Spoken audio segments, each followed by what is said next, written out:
Welcome back to the Trinity Bill. We are addressing matters, the Finance Bill 2023, and I'm here with Lina Omole from Deloitte and Nicholas Kahiro as well from PwC to help us really demystify this. And Nicholas, I want to start with you because there's a whole introduction of an export and investment promotion levy.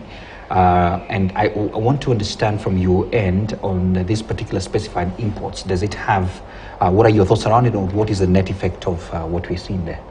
So this is something that has been in discussion for a while, and we have seen the CS around in trade talking about an introduction or hinting an introduction of the same. Yeah.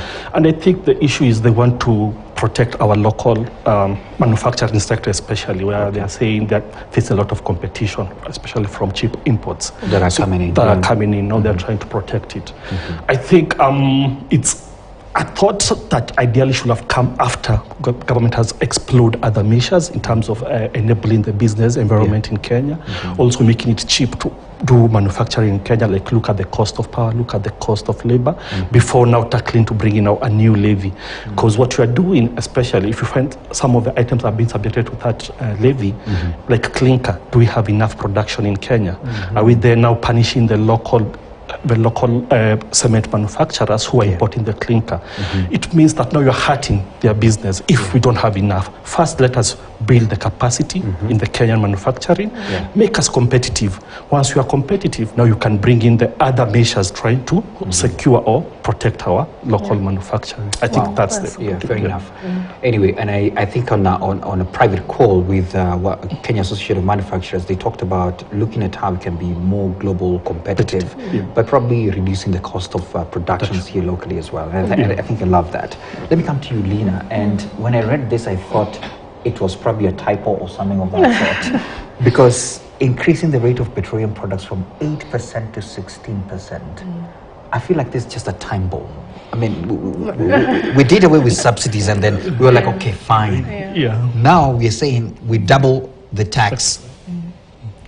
Yeah, I mean, perhaps it was inevitable, because there has been that move away from exemptions all the way from 2013 when the VAT Act came in. And the government has really tried to get petroleum products into the standard rated. There's been a lot of resistance, a lot of public outcry. And obviously, the subsidies were going to go at some point. But the timing is not good, because obviously, prices are really high right now, global prices. We are subject to all of the global issues, recession. Of course, our currency is depreciating. So the timing, I think it's more the timing, and it would have been maybe good for the government to consider waiting it out a little bit until maybe we are on more stable ground. And as I said from the beginning, I think stagnating these changes would have been helpful, because taking on all this extra cost, and then in addition, obviously, fuel is probably going to get to over 200,000 after this. With that, it's going to affect transport, affect food prices, affect overall costs, and that is really going to have a serious knock-on effect. That said, we've seen fuel prices ramp up quite a bit in the last year and a half, and somehow we've absorbed it. So maybe we are capable of absorbing a 200 shilling I'm sure per viewers litre are not going to be with you on price that. of fuel. But anyway, I think it's a fair view of what you're talking about. But it goes back to the first question we also asked, and even what you just alluded to in the previous question on the cost of production. What can we do? So this is definitely not lowering that cost of production. So Kenyans then, if this passes, needs to brace themselves for quite a tough time. It's going to be tough. I'd like to end this conversation with your recommendations. I know there could be a lot of them, but what is this that you pick in? But also, even as you're touching on that, and I think I'll start with you, Nicholas, I had a private session with the PS Abubakar, and was talking about what they're doing at KDC, a bit of privatization of some of the corporations that really take a chunk of money from Kenyans and taxpayers. I don't know whether that would really incentivize in any way how the government makes some money. I'm just trying to give you ideas of propositions you could have in your suggestion. But what would be your quick recommendations to the government? I think if I was maybe the CS of National Treasury, I'll first of all have a relook, and because there are a lot of raft of measures that are coming through this finance bill.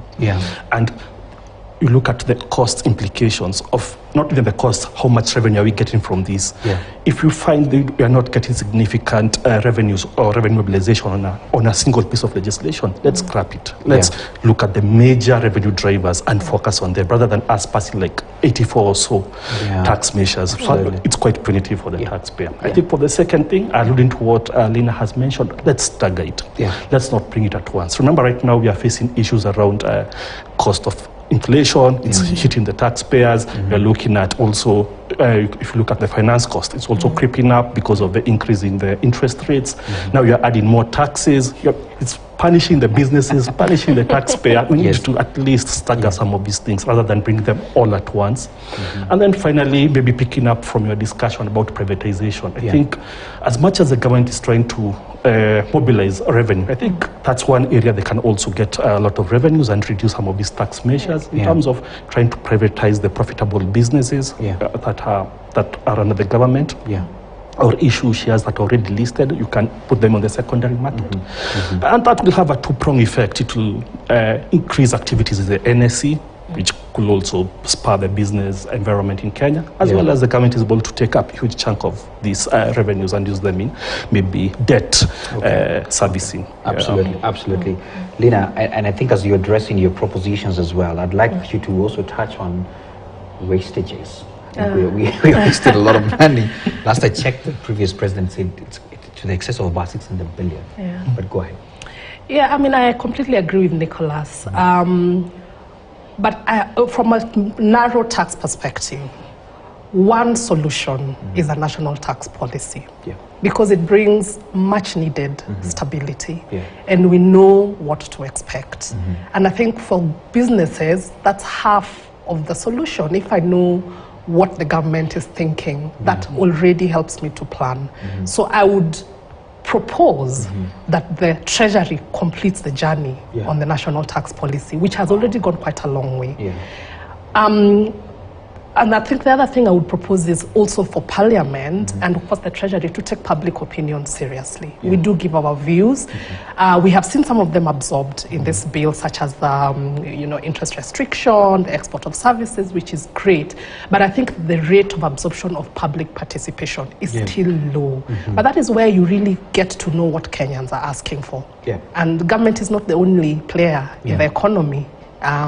Everybody should get a say, and I think that also needs to be taken seriously if we are going to get tax incentives that are actually taken on board by the people and people do not go back into sort of avoiding taxes. In terms of wastage, that's wow, it's a big subject. It's a subject of a whole other discussion. But as I said before, and this is my view, if you do not address the expenditure side, even if you were to show up revenue using every trick in the book, you'll still always be chasing expenditure, which is what we have been doing, and many governments are usually in that position. But the more you narrow that deficit, the better. So let us truly commit to austerity. I do not think this government has shown any indications of true austerity. Let us commit to a level of austerity, because then that will incentivize and they had wananchi to pay taxes, because they can see that the taxes are being put to good use. Absolutely. And I think from what you were talking about, I have picked quite a chunk of things there.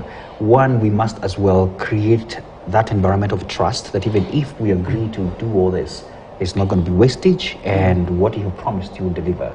And I think there's a lot of work from the current government to really endear Kenyans that you can trust us now with your monies when you do these contributions. I don't know, your paycheck has been touched as well a lot. It has been touched. Now we wait to see whether the Parliament will pass the proposals.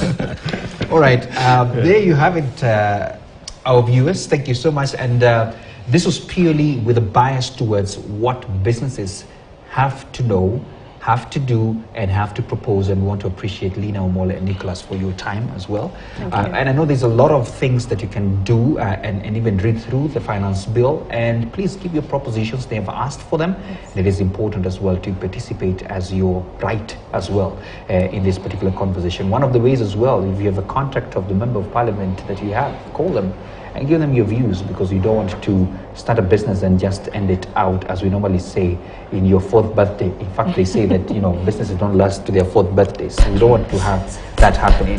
That's it for now. We leave you with the markets.